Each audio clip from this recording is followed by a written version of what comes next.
তীব্র তাপদাহের ভিতরে হচ্ছে গিয়ে এখানে বাটায় যারা কাজ করতেছে এখানে হচ্ছে 50 ডিগ্রি+ হবে। এখানে তাপমাত্রাটা কতটুকু এটা আমরা যারা আছি এখানে এটা আমরা অনুভব করতে পারতেছি। এর ভিতরে মানুষজন কাজ করতেছে, এমনিতেই হচ্ছে 40 ডিগ্রি তাপমাত্রা আছে। এর ভিতরে বাটায় যে আগুনের তাপমাত্রা সব মিলে একটা খারাপ অবস্থা মানুষের। তো আমরা আজকে শ্রমিক দিবস উপলক্ষে আমরা বন্ধু বান্ধব মিলে যতটুকু পারছি বাটায় যারা দূর থেকে কাজ করতে আসছে তাদেরকে হচ্ছে গিয়ে আমরা যে তাদের ঠান্ডা পানি বা একটু শরবতের ব্যবস্থা করার চেষ্টা করছি, তারা যাতে একটু সময়ের জন্য হলে একটু শান্তি পায়। আমরা বন্ধু বান্ধব মিলে সবাই চেষ্টা করতেছি। তো আশা করি আমরা পরবর্তীতে আমরা এগুলো চালিয়ে যাব। আমরা বন্ধু বান্ধব যতদিন আছি একসাথে সবাই মিলে এইসব কাজগুলো সবসময় করতে থাকবো।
আসসালামু আলাইকুম।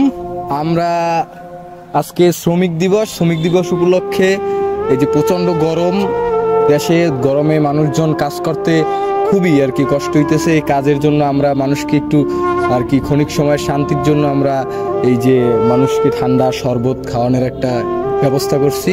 আপনারা অবশ্যই আমাদের পাশে থাকবেন। আমরা আস্তে আস্তে ভবিষ্যতে যত আরো এর থেকেও ভালো কিছু করতে পারি এই দোয়া করবেন। আপনাদের সকলকে ধন্যবাদ।